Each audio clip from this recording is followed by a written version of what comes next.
Hi everyone, welcome along to that's a new one for this for the podcast. So the next edition of the Precursive podcast.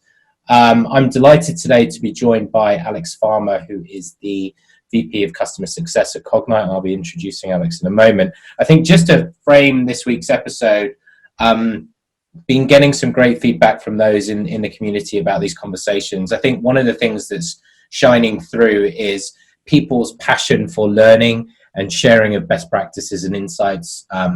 I think one of the great things about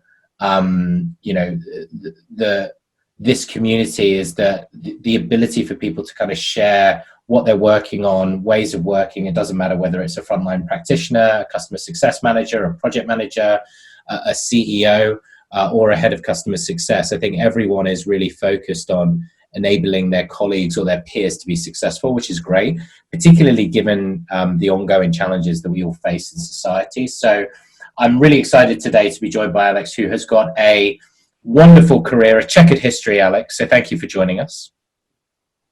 Happy to be here, Jonathan. First-time caller, long-time listener. So glad we can make this happen.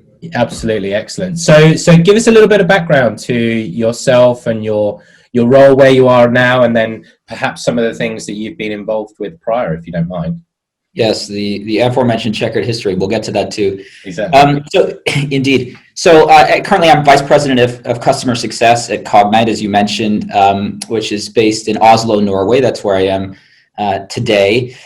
And Cognite is a global industrial AI software as a service company. And what we do is we contextualize disparate data and enable the digital transformation of heavy asset industries. So, oil and gas, power and utility, manufacturing companies, essentially allowing them to ensuring that their data can do more across their business. And I've been here for a grand total of 6 weeks. So just getting started, but very exciting so far. And my background, as you say, I started actually as an implementation consultant at an HR software company, and kind of that's how I got into tech. Originally from the US, but moved out to the UK with that company pretty early on in my career, and have been in the UK ever since. I'm still actually based there, but implemented some systems and then joined a company called FairSale, who are another Salesforce-based application, which I'm sure you're very familiar with over at Precursive. But I spent 4.5 years there. Essentially was our first CSM, and then grew. I called it the startup within a startup. We needed to scale our customer success team faster than the company was scaling, right? To ensure that we can help our customers achieve their desired outcomes. So I was there for 4.5 years through to exit to Sage. FairSale became Sage People after acquisition in March of 2017.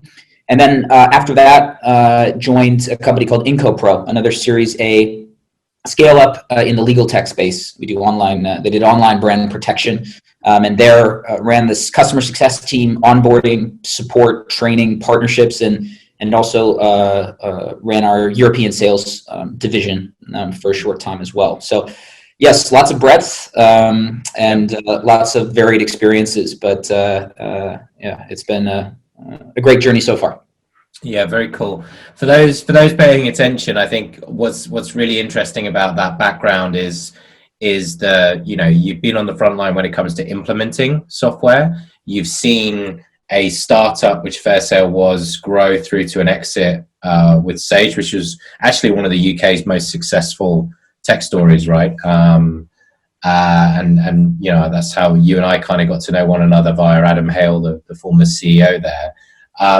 But I also think what's really interesting is kind of that experience of seeing not just like software businesses, but tech platforms like an IncoPro, where they had a managed service wrapper, right? So you've seen that customer success and professional services working alongside one another and dovetailing, which I know is something that you're also experiencing now in the world of Cognite. So yeah, that's an interesting background, and I think we can probably draw upon a number of the things there as we go through. So you are in Oslo, and we were just talking prior to starting the show about a lot of the hiring that you're doing in your business.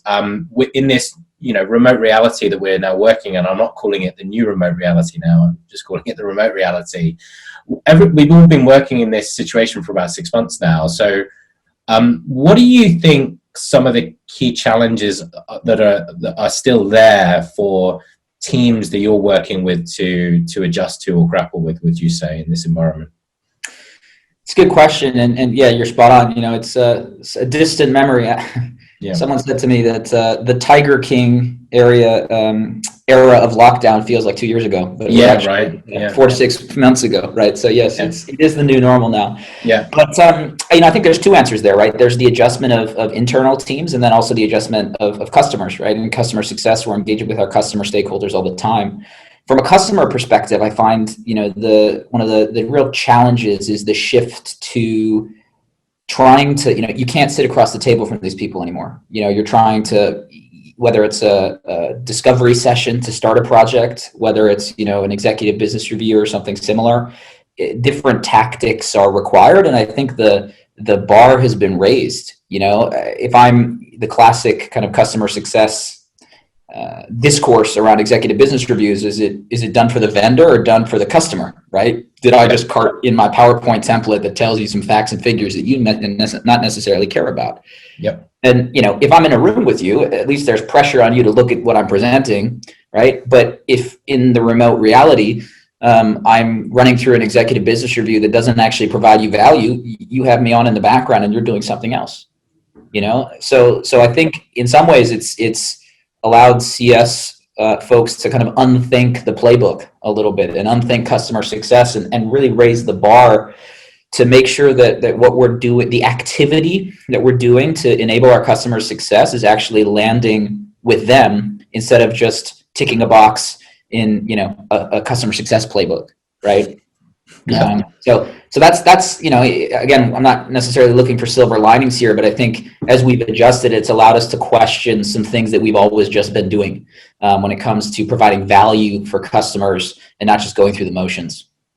Yeah, I was on a call with I was asked to join a call with a prospective client, and the person on the other side was said, so would you like to share your screen and do a deck? And I was like, no, I'm just going to talk. We're just going to have a conversation. And he he was shocked because he'd obviously been overloaded with people doing, I don't know, PowerPoint presentations or whatever to him. So it was good. I was like, we could switch on our cameras and actually try and have a conversation. So no, I know what you're talking about though. I think within that though, what type of kind of new skills then do you think the customer success teams are having to learn? Because I do think that there's a lot more, there is a new set of skills or capabilities that you need in a virtual environment than when you walk in the room. Are there certain things that you think people are being asked of or required to do better in this world? Yeah, I think the dynamism required to, obviously there's a lot of skills when you look at when you're looking to hire a CSM, and I still think the holy trinity, so to speak, of commercial acumen, domain expertise, and technical aptitude are still kind of, that's still what I would describe a good CSM skill set for a good CSM. But I think the interpersonal side of that, the ability to connect in with your customer and different types of stakeholders that you have, right? It's easy. Again, if I'm in a room, I can read the room a little bit, but that intuition around whether what you're saying is landing or whether what you're presenting to your customer is useful, that intuition about kind of reading the virtual room is more challenging. So I think more focus on kind of interpersonal skills and kind of engaging differently with different types of people as well, I think is something that we're probably seeing a bit more of. And on the flip side, I think maybe CSMs, especially for more customizable or complex software products, rely in some degrees too much on their technical aptitude, right? So, I'm trying to speak to you about value, but we have a technical problem with the software preventing that value. So yes, I may go in and fix that for you or try and teach you how to solve that problem yourself. which is, as we know, a different role than customer success. But I think still you see CSMs rely on that technical understanding because that's easier and maybe where they come from. I think a lot of CSMs, for example, come from professional services backgrounds, and yes, that's your safe, familiar place. But actually, I think we can rely on that less now. And that's that's right. We shouldn't be relying on that, but I think there's still in the in-person world a tendency to over rely on some of that skill set and not focus enough on the more challenging but value additive skills of value realization for those customers. There's what do you think about there's almost sometimes a level of impatience sometimes on the part of I think organizations and people in general, particularly in software, right? It's like you'll often have that conversation like prior to having a call with a client where someone will say, oh, well, we need to fix this, or there's this thing that's not working or whatever. And we need to address that. And it's like, well, hold on, that ability to just slow down a little bit and go, let's go back a couple of steps and be like right now for this company in this industry, like what's important to them? Has their strategy changed? Why are they asking about this thing? Like, there's going to be a number of things. So that this idea of like developing that almost like that patience when it's so immediate, like you're jumping into these calls, you're going from call to call to call. Is that something that you're aware of? Is that something you've tried to coach with your teams now and in the past? Yeah, you're spot on, and you use the word that I encourage teams to use all the time, which is why. And product teams tell me off all the time for solutionizing, right? Oh, this customer needs this button here. Right. And that's what they're asking me. And I'm giving that product feedback to our product team. And they'll say, yeah, okay, but why do they need that button? Right. What's the user requirement? You're telling me it's a button, but maybe there's a better way in the product to do something. So this desire for your customer stakeholders to solutionize is natural. But at CSM's kind of pushing back a little bit or kind of zooming out to a higher altitude and saying, okay, but contextualize that request for me, right? Yes, I appreciate you have a challenge, in doing X with our product, but what are ultimately you trying to achieve as a company? And then actually maybe Y or Z, I'm sorry to our UK listeners, Z, is more relevant and appropriate and allows the CSM to be, play that trusted advisor role more. When I coach the team, I can't give credit to the person who told me this because I can't remember who it was, but there's a TED Talk that's about 13 minutes, and this guy introduces this concept of the yes sword and the no shield, and how CSMs really should be using those in more equal measure, because to establish credibility with our customers, we want to use our yes sword in our right hand and cut through every challenge and solve every problem. But sometimes the no shield is much more important. You're saying, hey, solve this problem for me. Yeah, I hear what you're saying, but let's have a conversation about why. I'm going to push back on your individual request because I don't want to jump in and dive into the weeds and solve your problem. I want to, be that trusted advisor and have that relationship and conversation about what your business is trying to achieve, what gets you your next promotion, what you're reporting to your executive team or board, every week, every month, and that it's hard, right? But it provides so much value in the long run, and a much greater depth of relationship, especially in this new, this normal remote reality, Yeah. So I think lots of good insights in there. My favorite word there is altitude. I think that's a tremendously powerful word and a great way for anyone to coach and help their teams or even themselves to learn. It's like the altitude that you set a conversation at, which basically means what you say in the first 2 minutes of the meeting, right, with a client sets the tone, right? It sets the tone in terms of like their perception of you if they don't know you, and if they do know you, then it's setting the altitude at the level of we're going to start here and then work down, because it's very, very difficult to work up. So if you start with, oh, I want this button over here, as you say, right, then and you're not starting out, well, actually, our business model has had to change because over the last 6 months we've taken a hammering. right? Or as I'm hearing a lot, like we're just having to manage demand in a very different way because some industries are absolutely dead and some industries we're seeing huge amounts of demand, right? It's like if you start at the right altitude, you're just going to have way more productive conversations and actually probably faster conversations than you would do because you don't waste 40 minutes of an hour meeting, going down the rabbit hole. Is that fair?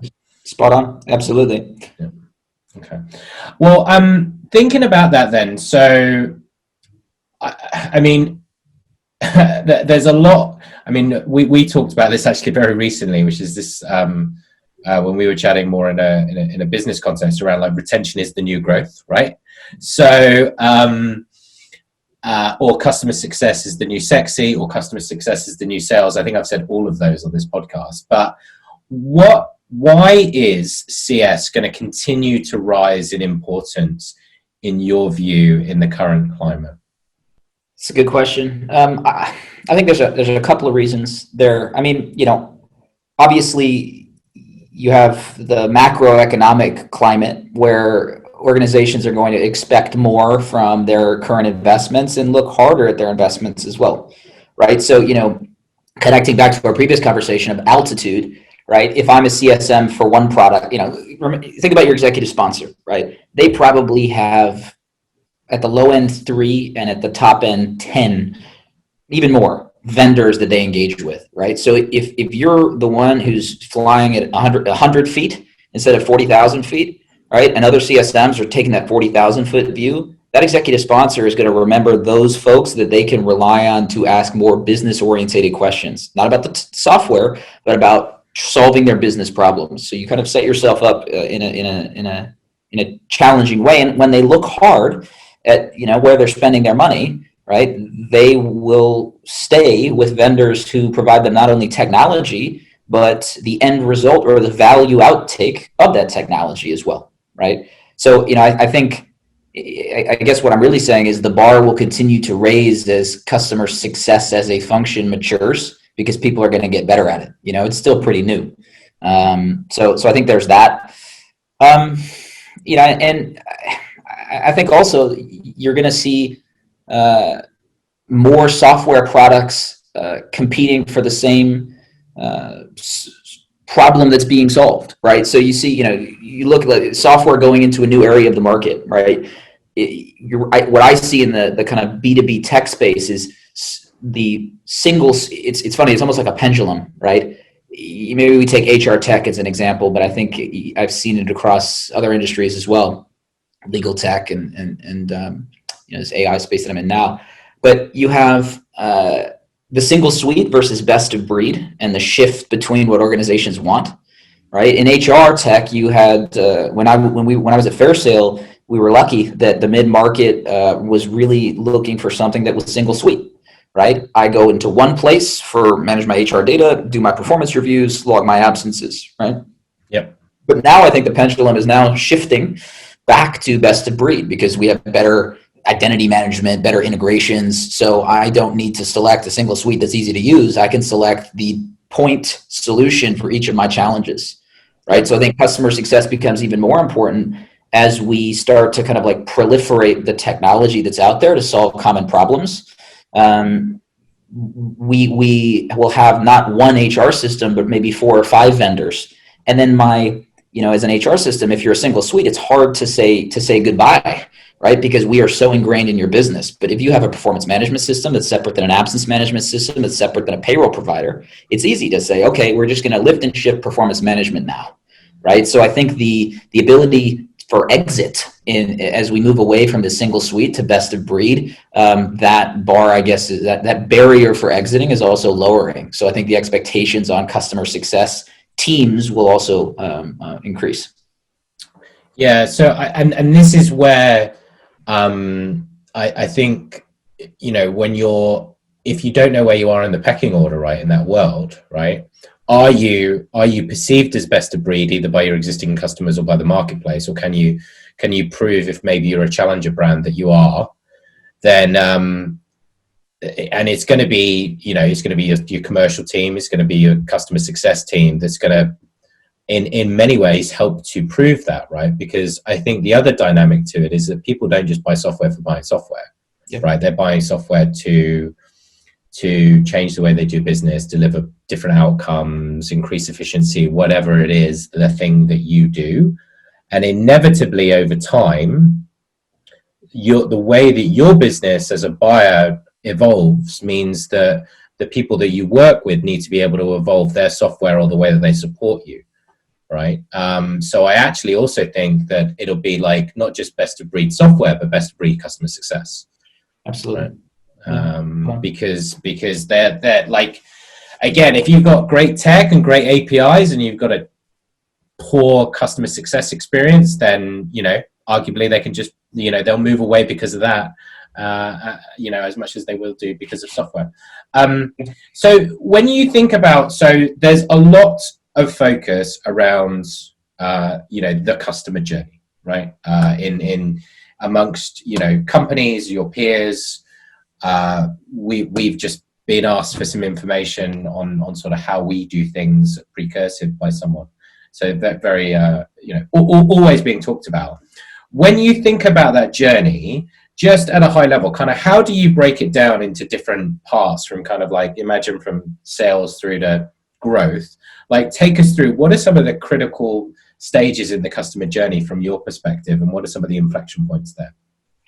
Yeah, no, we're going through going through this exercise now. Actually, I've been through it in previous organizations, and I think there's vertical inflection points or key moments, and then there's also kind of horizontal tiers to a journey as well. I call them macro and micro phases. So the macro phases are pretty, there's different names for these things, but they're pretty standard, right? On the sales side, it's awareness, selection. I think I'm forgetting the second one in the traditional model, but obviously I care a bit more on the post-sale side. Onboarding, of course, is critical, and I challenge the notion that selection and onboarding don't overlap. Right. In normal customer journey maps, you have these 6 distinct stages or 6 distinct macro phases. And that's obviously an oversimplification, as I think we both know. After onboarding, I like to call it value realization, because it kind of does what it says on the tin, but rather, talks about the need for that customer to realize the value now that they're up to speed. And then, the final stage I'll call growth and advocacy. But I think, the key inflection points for me are, firstly, the sales to success handover being so important, and kind of how the customer feels there. And to answer that question, I think one of the things that's not really considered enough to get a good answer to your question is the emotional state of the customer, right? The customer emotional state when you have just signed, potentially 50% of your budget away to a vendor who you trust and you take it, but it's all theoretical now, right? That emotional state, the current and desired emotional state, has been a really helpful way for us to think about customer journey mapping. So in the onboarding or the sales to success handover phase, you have a real emotional state of apprehension. The buyer's still engaged, but the buyer's worried, as you would be. You have a boss, and you need to go justify your investment in this technology provider that you've chosen, and convert the theoretical to the actual, right? And the desired emotional state that we always aim for in the onboarding journey is reassurance. And that really has helped us underpin the micro phases, which sit underneath the macro phase of selection and onboarding.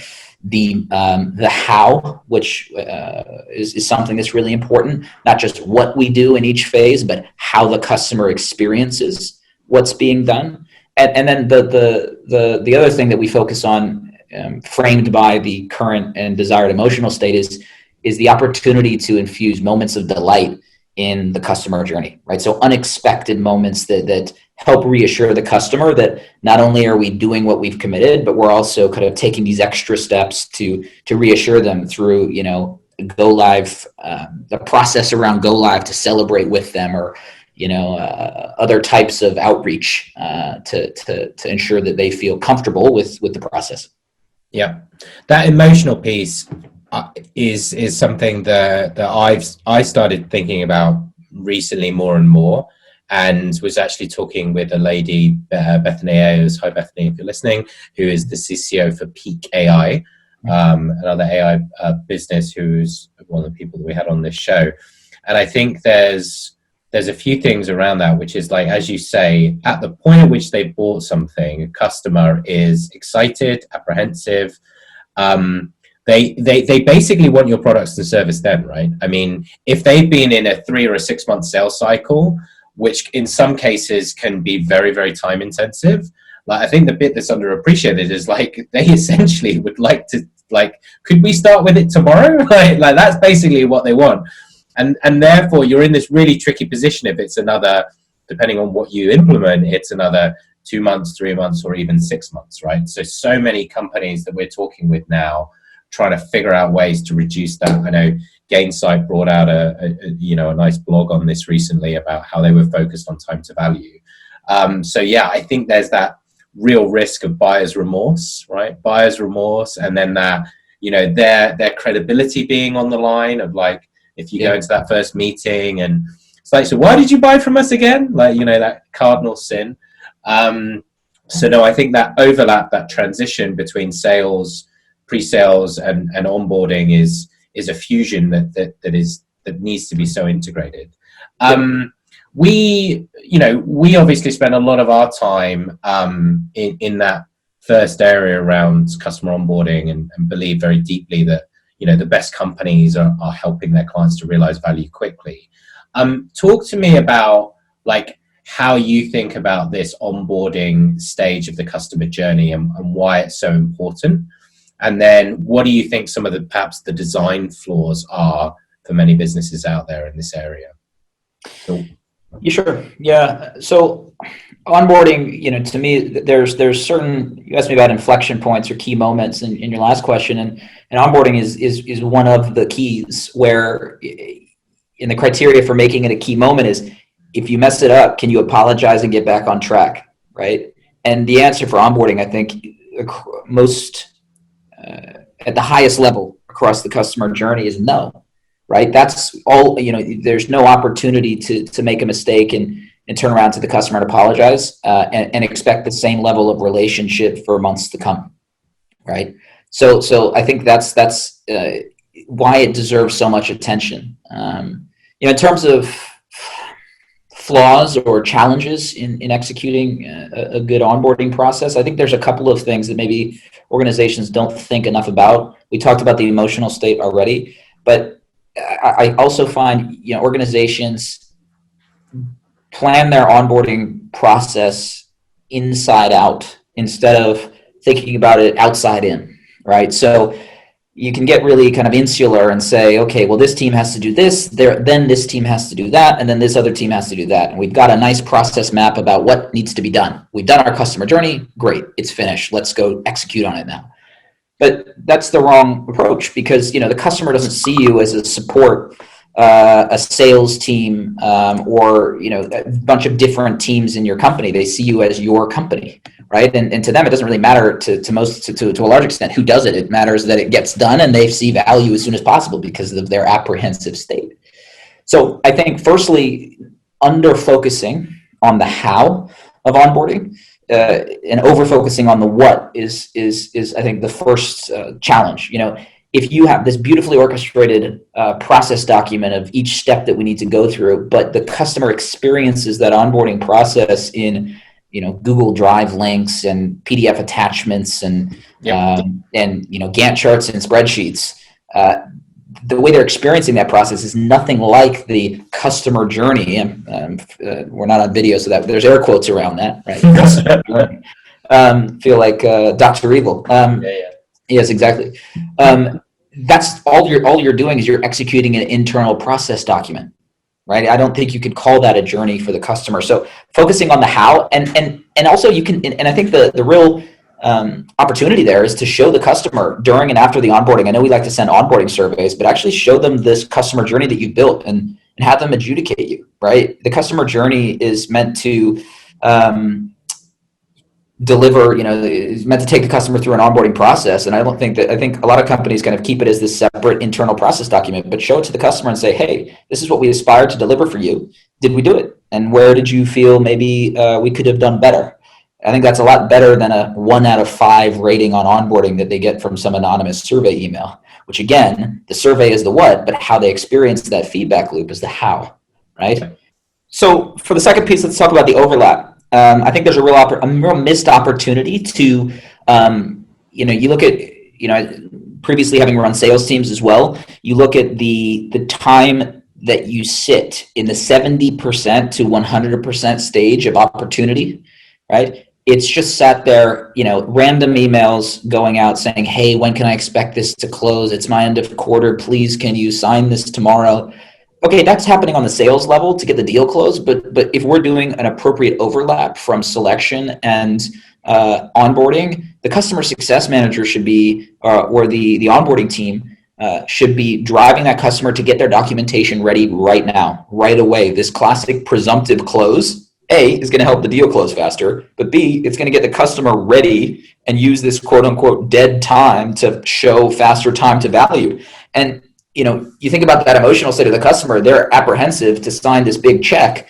If onboarding's already started, or at least we've got our customer getting their ducks in a row, they already start to feel reassured before they've even signed the deal, because they know that what we've promised theoretically is starting to happen already, right? And I think there's a real missed opportunity there to get those teams engaged, because the worst thing we can do, there's 2 cardinal sins. The first one you mentioned. So what did you tell our sales team? What do you want us to deliver? Right. The second cardinal sin is, so glad you're a customer, but we now need to wait 3 weeks for our implementation consultant resources to be available to start your project. Right. That 3-week gap, customers remember that for a long time. Yep. Yeah, 100%. I think there is a number of things that I kind of pick up from what you've just said. I think this idea of there is a process and it's your process for onboarding, which is great, but don't obsess over that. And doing things inside of your business to help people to understand that on a day-to-day basis. And so what I mean by that, so for example, for us, we have this product. It helps with customer onboarding. The name of the product that we named it was Onboarding Experience, right? Not onboarding process, but onboarding experience, because it was for the customer. Right. And therefore, we want to continually remind ourselves and our clients that it is about an experience that you're delivering. And one of the things that we also learned is that customers really don't care about the things that you've got to do as a vendor, the tasks that you've got to do. And I really don't care what tasks you've got to do. And I just want to understand, what do I need to do and when? And whose time am I going to need to book, and how's that time going to be spent, and when's it going to happen? Also in a language really that I understand. And I went through this firsthand. You talk about kind of Google Docs or Google Sheets. We used to think we were super clever by putting everything into one spreadsheet. This is going back 3-4 years now. So we put everything into one spreadsheet, and then we had this almost minimalist design of what you needed to fill out in that thing to keep it really simple. And it was kind of like that idiot. The way I described it was it was the opposite of the idiot's guide to how to fill out a spreadsheet. It's no one understood what they were supposed to put in what columns. And so we would always have these user lists coming back with the wrong things in the wrong columns. So 100%, I think we particularly in software, need to look at everything that we do, our decks, dare I say, if we do use spreadsheets or Google Sheets, our plans, are they in the customer language? Will the customer understand them? Well, and also let's add to that the juxtaposition of the experience of that customer in the sales phase, where we send beautiful case study videos on a $1 million website to capture leads, and then the juxtaposition of we'll get back to you in 3 weeks to start this project. Here's a Word document and a Gantt chart and a spreadsheet for you to fill out, or to let me email it to you, and then to find the live status of the project, you need to go through 7 versions of this document in your inbox. That juxtaposition to me is insane, right? And that's insane just because it's different, but also because the customer the rug's being pulled out from under them at the most critical moment of the process. So one of the other things to get back to your question around kind of pitfalls or opportunities is this concept of, yes, we have knowledge, we have support knowledge bases and knowledge, centers and things like that for really the purpose of case deflection. But, this unified customer community or customer portal that customers get access to on day one to store all this documentation, to me, is also really critical and a complete missed opportunity when it comes to onboarding customers. A lot of organizations, as I say, have support portals, but then that's an afterthought that you get access to after your onboarding experience once you've been handed over to support. Why, are we not running our onboarding through some type of community or portal sitting alongside the support resources, the academy training resources in one place? So I know, I'm only focused on onboarding now, but from day one or day minus 30, if we give you access early to start the process, the available resources that you will have access to when they're relevant. So we're contextualizing what the customer should expect in a much easier way for them to access and engage with, that essentially shows them the map of the rest of their customer journey in one platform or portal. Yep.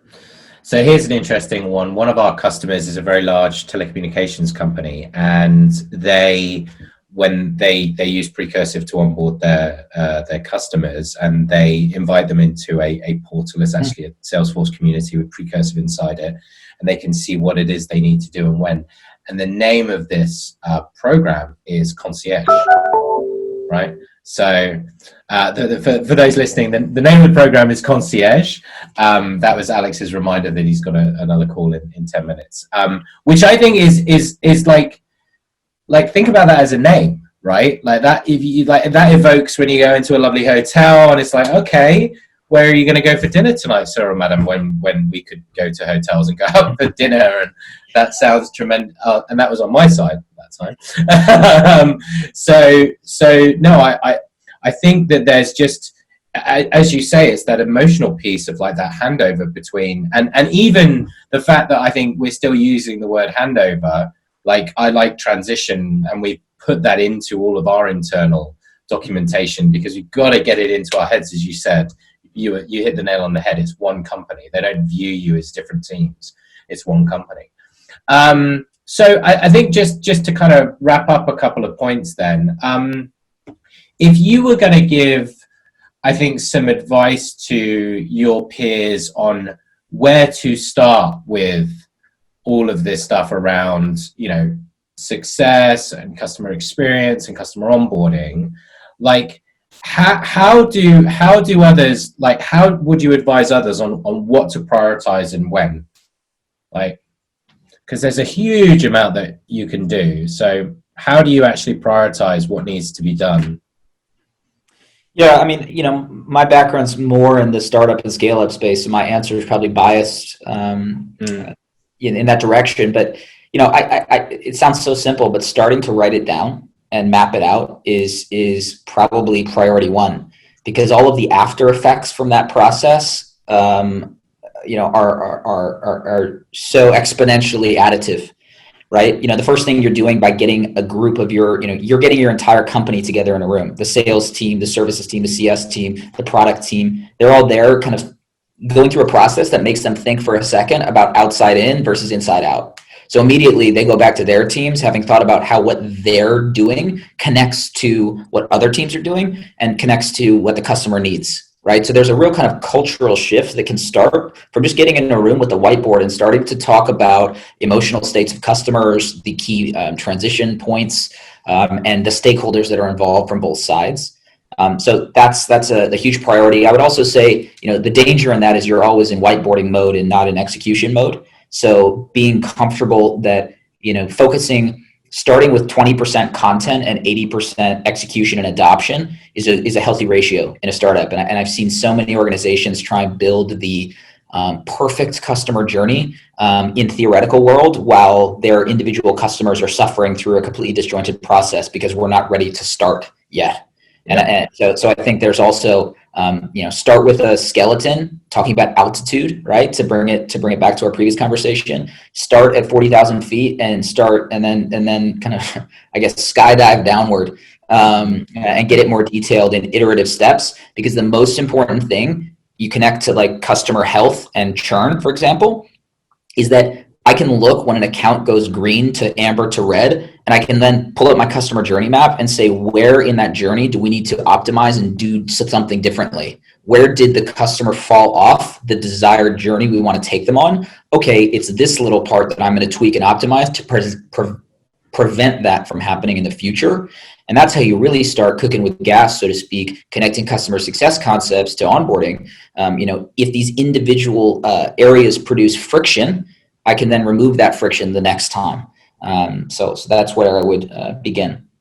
Cool. Wonderful. Alex, been super great to have you on. Been excited about having you on the show for a while. So thank you ever so much. Final thought will be, you are a Washington Wizards fan, I believe. Is that correct? Golden State Warriors. So. Golden State Warriors. Okay. So here we're going to go, because we had Nick Mehta on this show, and I made I'm trying to think back. He's a Steelers fan. So I made an analogy around, part of the reason why, for example, customer onboarding is so important to customer success is it gets you on the front foot rather than being on defense, which the Steelers were famous for. Follow that one if you can. So here we go. Golden State Warriors. Is there anything that CS teams can learn from the Golden State Warriors? I'll put you on the spot. That's a good one, and they were not playing in this COVID-shortened season as well. So I will say this, right? The Warriors have so many good shooters, and they pass the ball around pretty evenly, right? So there's not one guy they're trying to go to score the lion's share of the points. So I would say, we can think of this customer journey, right? As you're passing around the top of the arc, right? Passing the ball around, and then any of those people can make their shot, right? So it's about the coordination of the entire individual players so that the Warriors can win the championship, because the customer doesn't see the individual players, they see the team. How is that for stretching an analogy to Breaking Point and beyond, Jonathan? I love it. I love it. We're going to start integrating that into all of these conversations. That's awesome. Thanks, Alex. Take care. Go Dubs. Thanks, John. Appreciate your time. Cheers.